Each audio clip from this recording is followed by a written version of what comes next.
ये ब्रिक का क्रिस्टल जालक जो अभी हम लोग पढ़ रहे थे, ये क्रिस्टल जालक टोटल कितने प्रकार के? 14 प्रकार के होते हैं, जिसको हम लोग ब्रीफेज जालक कहते हैं। क्या कहते हैं? ब्रीफेज जालक। इस 14 को ब्रीफेज जालक में हमारा 7 को हमारा क्या सरल एका कोशिका होता है, जिसको आद्य एका कोशिका कहते हैं, शॉर्ट में एससी कहते हैं।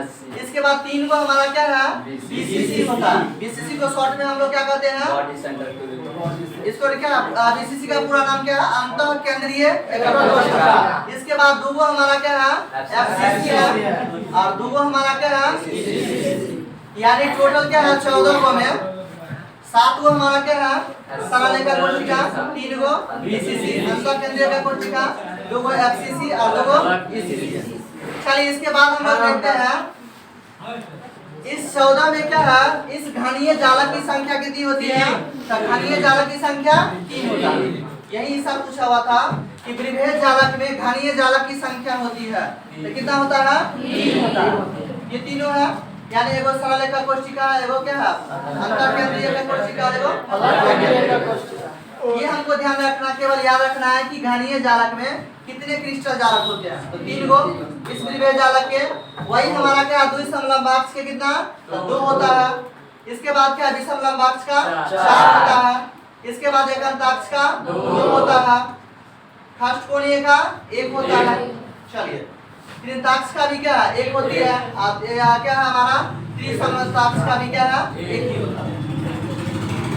यानी हम लोग याद कैसे रखेंगे इसको? देखो ब्रीफेज जालक में घनीय जालक की संख्या, ब्रीफेज जालक में घनीय जालक की संख्या, तो घनीय जालक की संख्या 3 है।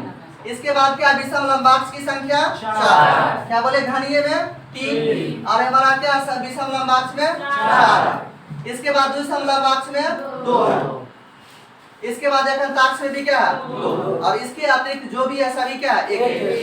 तो इस तरह से हमारा क्या है? ये ब्रीफेज जालक में कितने क्या किस तरह के क्रिस्टल होते हैं, ये है। अब हम लोग आगे देखते हैं, ये हमारा क्या ब्रीफेज जालक में क्या ये क्रिस्टल तंत्र कितने प्रकार के होते हैं? तो क्रिस्टल तंत्र 7 प्रकार के होते हैं। कितने? 7 प्रकार के क्रिस्टल तंत्र है। कितना है क्रिस्टल तंत्र? 7 प्रकार के। चलिए तो अब हम लोग थोड़ा देखते हैं उप संयोजन संख्या, कोऑर्डिनेशन नंबर। तो चलिए क्या बात करते हैं कोऑर्डिनेशन नंबर, यानी उप संयोजन संख्या के। तो उप संयोजन संख्या वाले कहते किसको है? तो कोई भी क्या है गोला है, इसके क्या है कोई भी परमाणु, इसके निकटतम कितना गोला है, यानी क्या आगे पीछे या ऊपर नीचे कितना इसके क्या है परमाणु सटा हुआ है, उसी को हम लोग क्या कहते हैं? उप संयोजन संख्या कहते हैं। तो ये हमारा क्या है? ये क्या 1 डायमेंशनल भी हो सकता है, एक विमीय का मतलब क्या है? केवल एक्स अक्ष या तो इधर बढ़ेगा या इधर बढ़ेगा। तो इस कंडीशन में क्या होगा? यह हमारा क्या है 2 डायमेंशनल में क्या होगा? 2 विमीय में, 2 विमीय मतलब क्या है? एक्स अक्ष भी होगा, यानी क्या इधर भी बढ़ सकता है और इधर भी बढ़ सकता है। इसका हमारा क्या 3 डायमेंशनल होता है, जिसमें क्या है एक्स वाई और तीनों क्या डायरेक्शन में बढ़ सकता है। तो चलिए सबसे पहले हम लोग क्या 1 डायमेंशनल देखते हैं एक विमीय के लिए।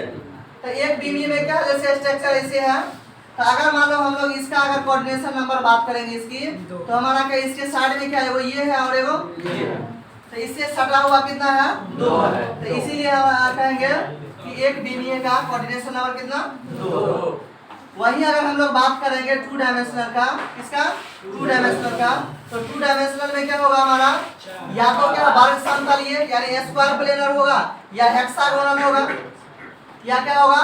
हेक्सागोनल। यानी जब क्या सिस्टमैटिक ढंग से क्या वर्ग के आकार में सजा रहेगा, तो क्या है किसी भी परमाणु से क्या 4 गो परमाणु जुड़ा हुआ रहता है, 4 गो गोला जुड़ा हुआ रहता है, तो हमारा वर्ग समतलीय का कोऑर्डिनेशन नंबर 4। वैसे हम लोग जानते हैं वर्ग में क्या भुजा की संख्या 4 होती है। तो याद के तौर क्या हम लोग ट्रिक के तौर पे याद रखेंगे कि वर्ग समतलीय में कोऑर्डिनेशन नंबर 4। वैसे हेक्सागोनल है, हेक्सा मतलब 6 होता है, तो इसका कोऑर्डिनेशन नंबर कितना? 6, क्योंकि यह हमारा क्या 6 गो परमाणु से मिला हुआ है, 6 गो परमाणु से डायरेक्ट रूप से क्या ये सटा हुआ है। तो इसीलिए हमारा क्या 2 विमीय में हेक्सागोनल का कोऑर्डिनेशन नंबर कितना?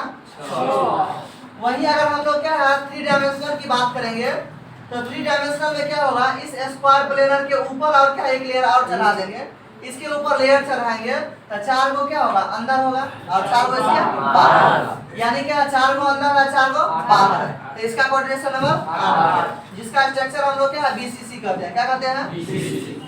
वहीं अगर क्या इस हेक्सागोनल के ऊपर अगर लेयर चढ़ाते हैं, हेक्सागोनल के ऊपर लेयर चढ़ाते हैं तो 6 गो अंदर है, 6 गो क्या होगा, बाहर होगा, तो 12 हो जाएगा।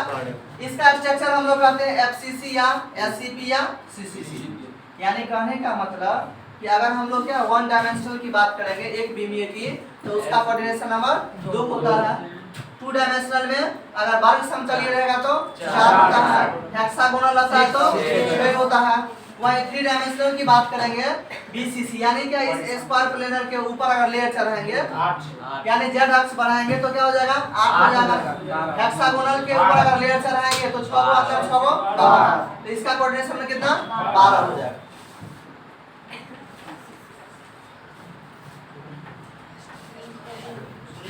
बोर्ड पर काट